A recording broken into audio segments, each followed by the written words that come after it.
বিদ্বেষ প্রকট। তিনি তাবলিগ জামাত করাকে কূপমণ্ডকতা মনে করেন। তার একটা কমেন্ট আমি দেখলাম যে তিনি বলছেন বুয়েট মেডিকেলে পড়া ছাত্রছাত্রীরা কেন তাবলিগে যাবে, কারণ তারা কূপমণ্ডক, তারা তাদের টেক্সট বইয়ের বাইরে থেকে অন্য কোনো বই পড়ে না, এর জন্য তারা তাবলিগ করে। এই ধরনের ইসলাম বিদ্বেষে লালন করে সে এই কমিটির সদস্য। আমরা এর আগেও দেখেছি যখন মুসলিমদের নিয়ে কথা হচ্ছিল, ট্রান্সজেন্ডার নিয়ে কথা হচ্ছিল, তখন সে ট্রান্সজেন্ডারকে সাপোর্ট করে পোস্ট দিয়েছিল। তিনি একজন ফিজিক্সের টিচার, কিন্তু তিনি মেডিকেল বিষয়গুলোতে এমন অজ্ঞতাপূর্ণ মন্তব্য করছেন ট্রান্সজেন্ডার নিয়ে, যেটা বিজ্ঞানের সাথেই যায় না। যে রাজশাহী ভার্সিটির একটা ছাত্র, সে প্রথমে ইন্টারসেক্স ছিল, সে এরপরে তার ট্রান্সফরমেশন আসে। সে মূলত ছিল একটা ইন্টারসেক্স কমিউনিটির সদস্য, কিন্তু এই কামরুল হাসান মামুন তাকে ট্রান্সজেন্ডার মার্ক করে তাকে বলে যে এই হচ্ছে ট্রান্সজেন্ডার এবং ট্রান্সজেন্ডারদের সফলতার অনেক গল্প আছে। তার মানে তারা ট্রান্সজেন্ডারদেরকে সাপোর্ট করে, তারা ট্রান্সজেন্ডার এই বিষয়টাকে, সমকামিতার বিষয়টাকে আমাদের সমাজে নর্মালাইজ করতে চায়। এই কমিটিতে আরেকজন সদস্য আছে সামিনা লুৎফা নামে, যিনি বিগত পাঠ্যপুস্তকের সময়েও এই শরীফার গল্পকে সাপোর্ট করেছিলেন, যিনি হোসিমিন ইসলামকে সাপোর্ট করেছিলেন, যিনি এই হোসিমিনকে সাপোর্ট করে ফেসবুকে পোস্ট দিয়েছেন, যিনি একজন অ্যাক্টিভ সমকামিতার সাপোর্টার। তো আপনারা বলেন, যারা সমকামিতার সাপোর্টার তাদেরকে দায়িত্ব দেওয়া হচ্ছে আমার আপনার সন্তান কি পড়বে তা ঠিক করার। এটা কি কখনো পসিবল? এটা কি আমরা মানতে পারি? এদেশের 90% জনগণ মুসলমান। এদেশের এই 24-এর অভ্যুত্থানে যারা রক্ত দিয়েছে, যারা শহীদ হয়েছে, তারা নিজেরা ইসলামকে লালন করে। যে ইসলামপন্থী জনতার রক্তের উপর দিয়ে এই সরকার ক্ষমতায় আসলো, সেই সরকার পাঠ্যপুস্তক সমন্বয় কমিটি তৈরি করছে। তারা ইসলামপন্থী জনগণের বুকে ফুলে মেরে সমকামিতাকে পাঠ্যপুস্তকে ঢুকাইতে পারে না। আমি মনে করি এই পাঠ্যপুস্তক কমিটির কাজের পরিধিতে লেখা আছে, তারা ঠিক করবে কোন ধরনের কন্টেন্ট গুলো সামাজিক, রাজনৈতিক, ধর্মীয় বিবেচনা স্পর্শকাতর। আমি স্পষ্ট করে বলতে চাই, এই কামরুল হাসান মামুন, সামিনা লুৎফা, এদের মতো শিক্ষিত ইসলাম বিদ্বেষীদের পক্ষে কি আসলে সম্ভব মুসলমানরা হৃদয়ে কি অনুমতি ধারণ করে সেটা বোঝান? তাহলে তারা কিভাবে বুঝবে ধর্মীয় ভাবে কোন কন্টেন্ট গুলি স্পর্শকাতর? এটা তো বোঝা সম্ভব না। কাজেই আমরা বলতে চাই যে এই ধরনের কমিটি থাকা চলবে না। এই কমিটিতে যদি একজন আলেম থাকতেন, তিনি তো বুঝতেন যে কোন ধরনের কন্টেন্ট গুলো ধর্মীয়ভাবে স্পর্শকাতর।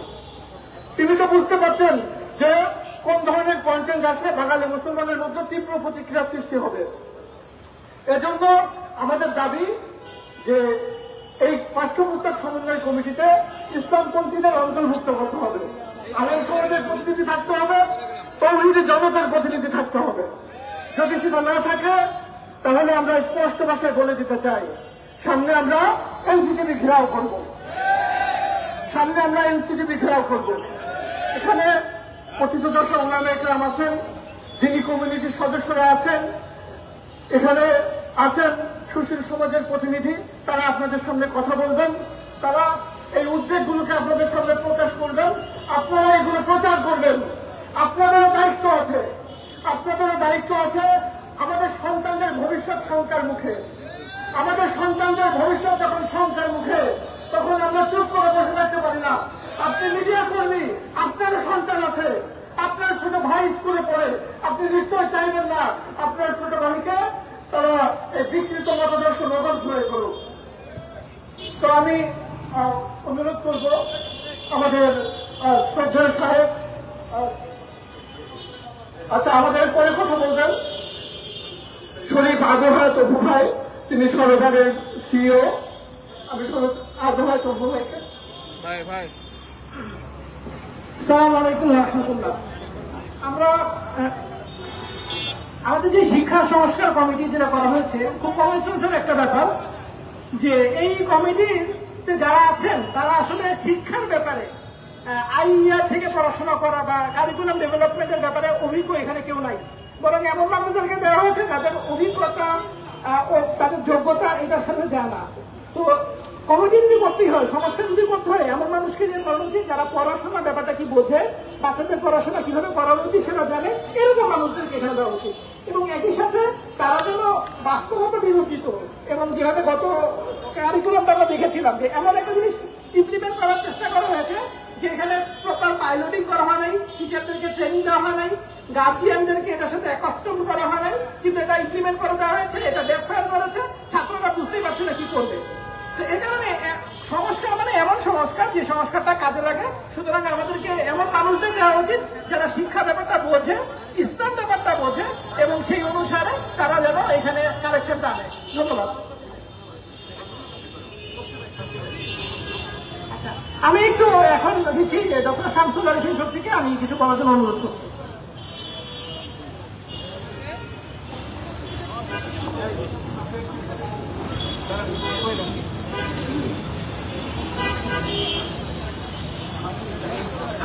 আসসালামু আলাইকুম ওয়া রাহমাতুল্লাহি ওয়া বারাকাতুহু। উপস্থিত সুধী, আপনারা সবাই জানেন যে আমরা কেন এখানে উপস্থিত হয়েছি। আমরা কেউই রাজপথের সংগ্রামী মানুষ না, আমরা এখানে কেউ অ্যাক্টিভলি আমরা দলীয় কোনো রাজনীতিতে আমরা সম্পৃক্ত না। এরপর আমরা আজকে রাজপথে আসতে বাধ্য হয়েছি। এর পিছনে কারণ হচ্ছে যে আপনারা দেখেছেন যে বিগত খুনি হাসিনার সরকার, তারা আমাদের কোমলমতি শিশুরা যারা কিছুই বোঝে না, যাদের মধ্যে ভালো মন্দের বুঝতে পর্যন্ত এখন পর্যন্ত তৈরি হয় নাই, যারা কোনটা সত্য কোনটা মিথ্যা এটাকে তারা আইডেন্টিফাই করতে পারে না, এই সমস্ত কোমলমতি বাচ্চারা যে বইগুলো পড়বে সেই বইগুলোর মধ্যে এমন সব বিতর্কিত ইতিহাস, বিতর্কিত বিষয়, বিকৃত যৌনাচারের বিভিন্ন বিষয় তারা আমাদের ছোট বাচ্চাদের বইয়ের মধ্যে তারা দিয়ে দিয়েছে। তো এই জন্য এর প্রেক্ষিতে সে সময় আমরা আন্দোলন করেছি, অনলাইনে অফলাইনে আমরা আমাদের কণ্ঠকে উচ্চকিত রেখেছি। আমরা আশা করেছিলাম, আমাদের অনেক আশা ছিল যে ছাত্র জনতার রক্তের মাধ্যমে আসা যে স্বাধীনতা, এই স্বাধীনতার ফলে আমাদের সন্তানদের মন মগজ নষ্ট করার যে একটা ষড়যন্ত্র, এই ষড়যন্ত্র থেকে আমরা মুক্তি পাবো, আমরা এটা আশা করেছিলাম। গতদিন আমি এবং সাইফুল্লাহ সাহেব আমরা হাসপাতালে, পঙ্গু হাসপাতালে গিয়েছি। সেখানে যারা আহত পঙ্গু তাদের সাথে আমরা কথা বলেছি। আমরা তাদের কাছে জানতে চেয়েছি যে আপনি কোন শক্তির বলে আপনি মৃত্যুকে উপেক্ষা করে রাজপথে ছুটে গেছেন। তারা আমাদেরকে কথা বলেছে, অধিকাংশই তারা কথা বলেছে যে আমি খুনি হাসিনার জুলুমকে নস্যাৎ করার জন্য, ধ্বংস করার জন্য আমি গিয়েছি। আমরা যখন জিজ্ঞেস করেছি যে হাসিনার প্রতি আপনার রাগ কিসের, কেন আপনি হাসিনার উপর আপনার তো ক্ষোভ, তারা বলেছে যে মৌলানা দেলোয়ার হোসেন, কেউ বলেছে মৌলানা দেলোয়ার হোসেন সাইদির উপর যে জুলুম নির্যাতন, তাকে হত্যা করা, এই জন্য রাগ। কেউ বলেছে ইসলাম এবং মুসলমানের প্রতি হাসিনার যে বিদ্বেষ, মুসলমানদেরকে বঞ্চিত করার জন্য হাসিনার যে প্রকল্প, এটার বিরুদ্ধে আমরা রাস্তায় নেমেছি। এক একজন এক একটা কথা বলেছে।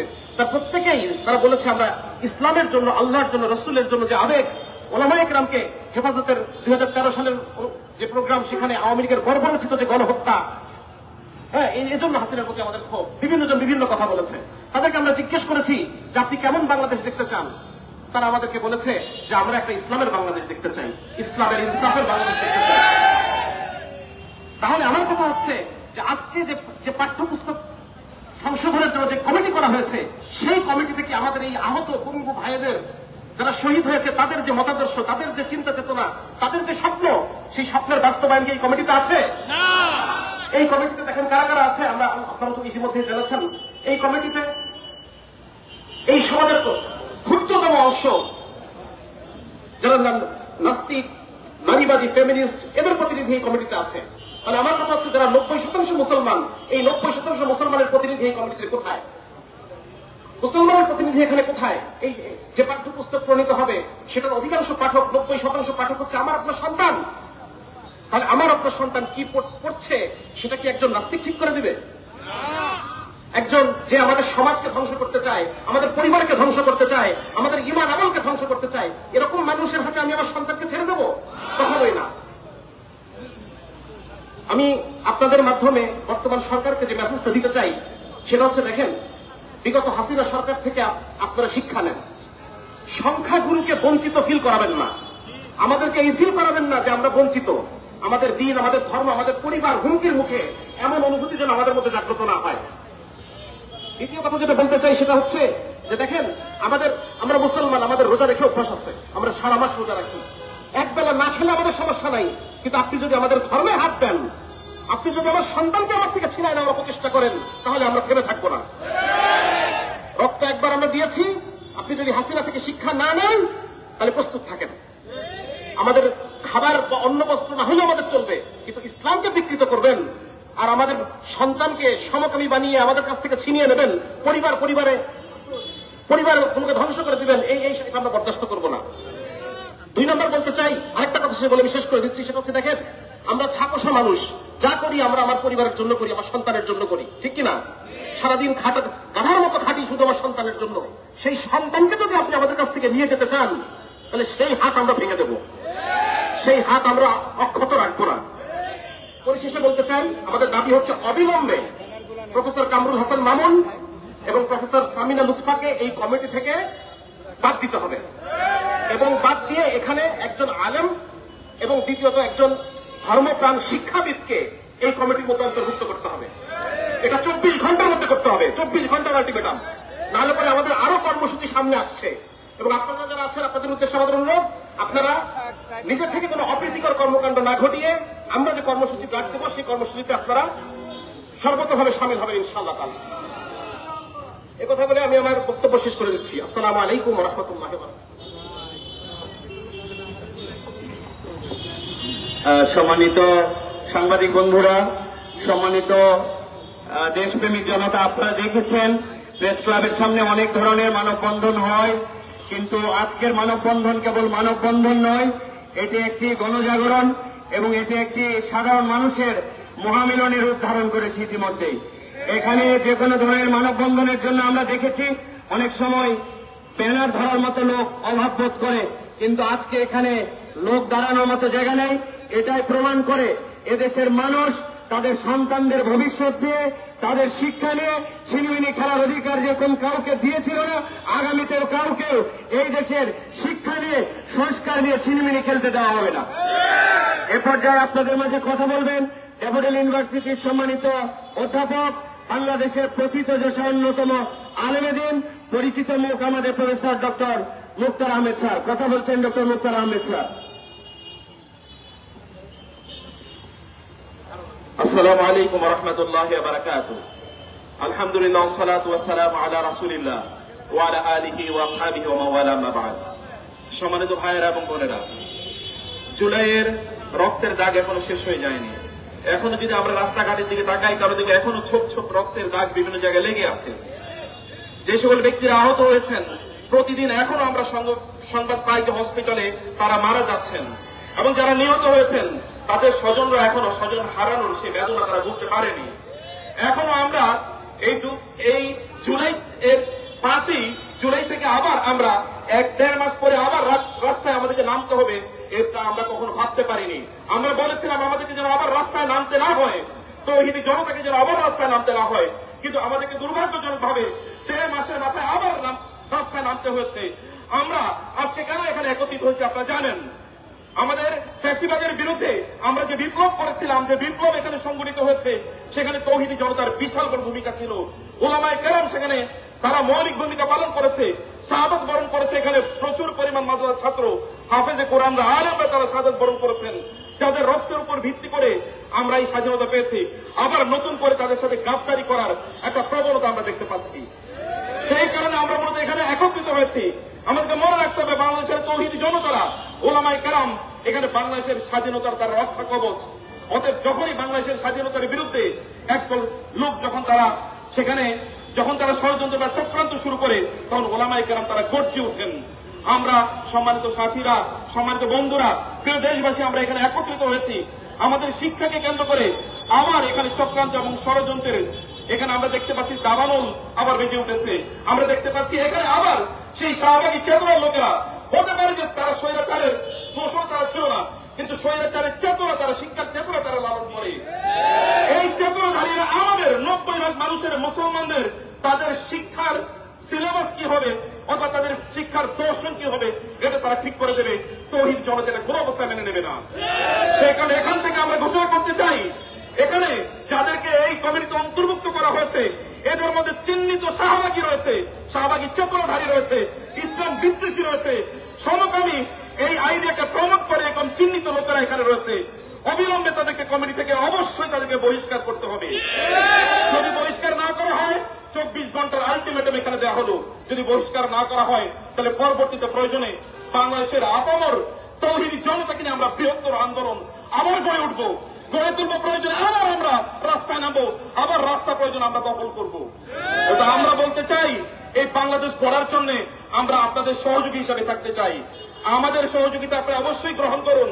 আলেমদেরকে অথবা যারা ইসলাম বুঝে, যারা শিক্ষা বুঝে, এরকম রাখাল রাহারা এখানে শিক্ষার কি বুঝে, তাদের চেয়ে বড় শিক্ষাবিদ এখানে রয়েছে।